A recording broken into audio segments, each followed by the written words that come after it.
There's a biblical injunction to love our neighbors, but before we love them, we gotta have to know them. There's some new research that 1/3 of all Americans don't interact with their neighbors and usually don't even know their names. And of course, that's at great variance from the way it used to be decades ago or even not so long ago. The research comes from something called the General Social Survey, from the Pew Research Center, and from a book by Mark Dinkelman called The Vanishing Neighbor. And basically the reasons come down to the digital world and the fact that the presence of the digital world gives people more options, more choices of what to do with their times. So rather than interact with a neighbor that they may or may not like or that they may or may not know, people would rather be texting to their friends or Skyping with their family.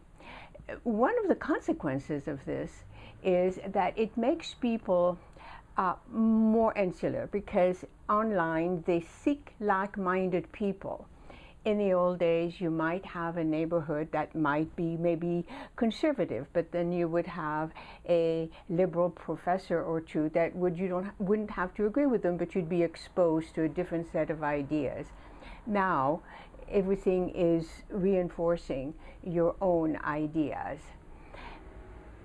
To me, it's not a question of technology, although some of the people who are doing this research feel that there might be some technological innovation of some kind that might be used to bridge this new kind of isolation. To me, it's an issue of quality of life. There's something warm, there's something reassuring about knowing who is your neighbor, whether it is in your building, or whether it is in your street, or whether it is 2 streets away.